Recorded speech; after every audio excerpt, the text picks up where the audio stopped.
Hello everyone, Radhe Radhe. कैसे हैं आप सब? आशा करता हूँ सब अच्छे होंगे। और बच्चों, आज हमारा दूसरा चैप्टर शुरू हो रहा है। चैप्टर का नाम है बहुपद। बहुपद में हम आज 2.1 एक्सरसाइज कंप्लीट करेंगे। दो ही क्वेश्चन है इसमें, ज़्यादा बड़े नहीं है, छोटी सी क्लास रहेगी आज की। और सबसे पहले हमें थोड़ा सा ये पता होना चाहिए कि बहुपद होता क्या है।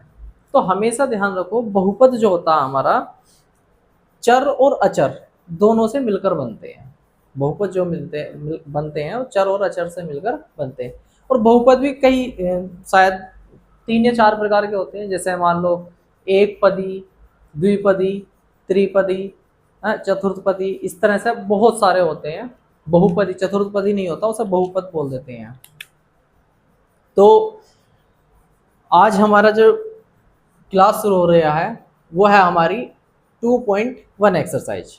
और इसमें क्या कह रहा है क्वेश्चन, किसी बहुपद px के लिए y बराबर px बराबर का ग्राफ नीचे आकृति में दिया गया है। नीचे निम्न ये आकृति दी गई है। प्रत्येक स्थिति में px के शून्यांकों की संख्या ज्ञात करनी है। तो हमें यह बताना है जो px के शून्यांक है, px के शून्यांक है, उनकी संख्या कितनी है। बहुत ही सिंपल क्वेश्चन है। और इस तरह का क्वेश्चन आपको सोल्व करने के लिए नहीं आएगा बोर्ड में, अगर आया तो ऑप्शनल में आएगा, विकल्प में आएगा। बहुत आसान है, बस आप ध्यान से समझो, ठीक है।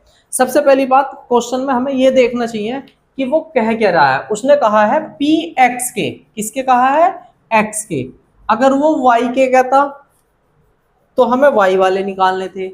उसने कहा है x के, तो हमें x वाले निकालने हैं।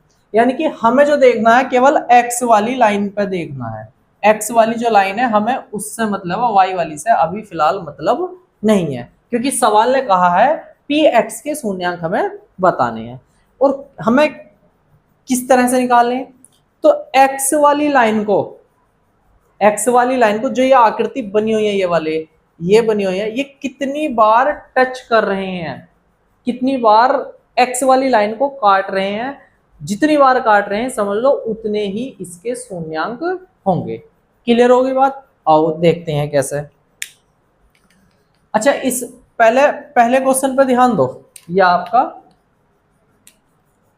पहला है, ये आपका सेकंड है, ये थर्ड है, ये आपका फोर्थ क्वेश्चन है, ये फिफ्थ है और ये 6 है।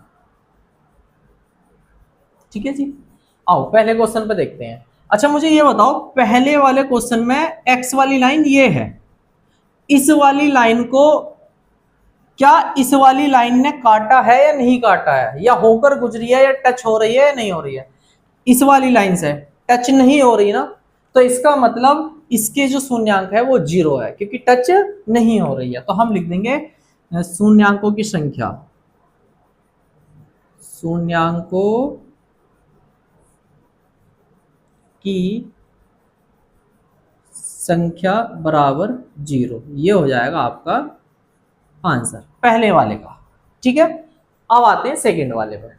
इसमें हमें शून्यांकों की संख्या निकालनी, तो आप इस वाली लाइन पर ध्यान से देखो। ये बताओ, जो ये आकृति बनी हुई है इसने इसे कितनी बार टच करा है? तो ध्यान से देखोगे आप तो केवल एक बार टच कर रही है यहाँ पर, तो इसलिए इसमें शून्यांकों की संख्या हो जाएगी 1। तो लिख देंगे हम शून्यांकों की संख्या बराबर 1। ये हो गया हमारा आंसर। ठीक है, अब आते हैं हम नेक्स्ट क्वेश्चन पर। इसमें देखो, x वाली लाइन को कितनी बार टच कर रहा है? 1, 2 और 1, 3। तो इसमें शून्यांकों की संख्या हो जाएगी हमारी 3।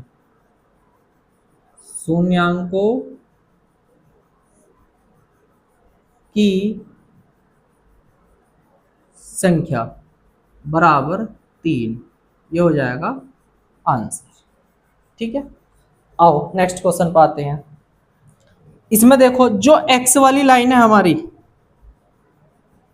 उसे कितनी बार टच कर रहा है? 1 और एक 2, तो इसमें हो जाएंगे शून्यांकों की संख्या 2। शून्यांकों की संख्या बराबर 2, ये हो जाएगा आंसर। अब नेक्स्ट क्वेश्चन पाओ। नेक्स्ट क्वेश्चन में देखो, जो हमारी एक्स वाली लाइन है, एक्स अक्ष बोलते हैं वैसे इसको, जो हमारा एक्स अक्ष है उसे कितनी बार काट रहा है, देखो 1 2 3 4, तो इसमें हो जाएंगे शून्यांकों की संख्या 4। शून्यांकों की संख्या बराबर 4। छठा क्वेश्चन देखो। छठे क्वेश्चन में ध्यान से देखो तो 1 2 और एक 3, एक्स अक्ष को 3 जगह से छू रही है लाइन, तो इसमें शून्यांकों की संख्या हो जाएगी हमारे 3। शून्यांकों की संख्या बराबर 3, ये हमारा आंसर। ठीक है, ध्यान से देख लो, उतार लो।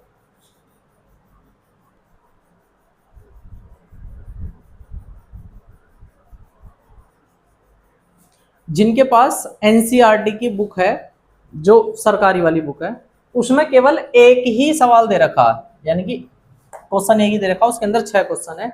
और जिनके पास इससे अदर बुक हो सकती है, जैसे राजीव प्रकाशन की एनसीईआरटी बेस्ड है, उसमें एक क्वेश्चन और दिया हुआ है, तो मैं एक क्वेश्चन आपको और करा दूंगा। बाकी ये वाला क्वेश्चन तो आपको प्रत्येक बुक में मिल जाएगा, चाहे कोई सी भी बुक हो आपके पास में। ठीक है, फिर भी मैं एक क्वेश्चन और इसी टाइप का करा रहा हूं और अच्छे से आपके समझ में जाएगा। तो देखो दूसरा क्वेश्चन, सेकंड क्वेश्चन है हमारा, प्रत्येक आकृति y बराबर एफ एक्स, जहां एफ एक्स एक बहुपद है का ग्राफ है, ये ग्राफ दिए हुए हैं। ठीक है, प्रत्येक ग्राफ के लिए एफ एक्स के शून्यांकों को ज्ञात कीजिए। इसमें भी वही करना, जो एक्स अक्ष पर जितनी बार टच हो रही हैं उतने ही हमारे शून्यांक होंगे। ठीक है जी, आपके मैं पहले भी बता चुका हूं, विकल्प में क्वेश्चन आता है इस तरह का, बाकी सोल्व करने के लिए नहीं आएगा, आपको विकल्प में ही आएगा। ठीक है, चलो पहला क्वेश्चन सोल्व करते हैं। और वीडियो अगर अच्छी लग रही है तो वीडियो को लाइक शेयर और चैनल को सब्सक्राइब जरूर करें, और अपने साथियों को भी वीडियो को भेजें, ज़्यादा से ज़्यादा शेयर करें वीडियो को। तो देखो क्या दे रखा है, पहले इसमें देखो, जो एक्स अक्ष है उस पर इसने कितनी बार टच करा, तो एक तो यहां टच हो रहा है और एक यहां टच हो रहा है, यानी कि 2 बार टच हुआ है, तो इसमें शून्यांकों की संख्या हो जाएगी हमारे 2। शून्यांकों की संख्या बराबर 2, ये हो जाएगा हमारा आंसर। ठीक है, आगे देखो, एक्स अक्ष को इसने कितनी बार टच करा, केवल एक बार टच हो रहा है एक ही जगह, तो यहां हो जाएगी शून्यांकों की संख्या, शून्यांकों की संख्या बराबर 1। नेक्स्ट आ जाओ,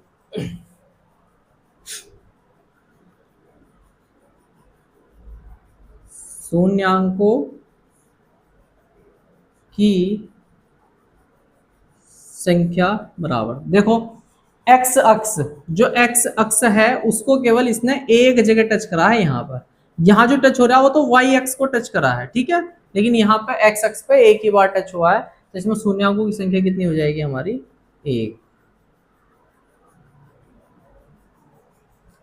नेक्स्ट क्वेश्चन पाओ।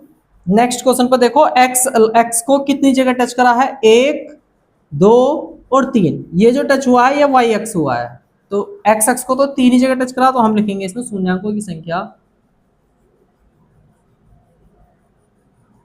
शून्यांकों की संख्या बराबर 1 2 3, कितनी, 3, ये हमारा आंसर।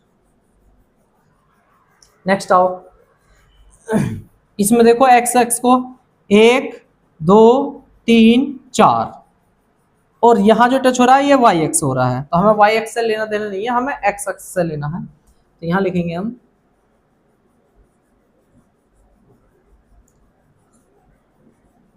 शून्यांकों की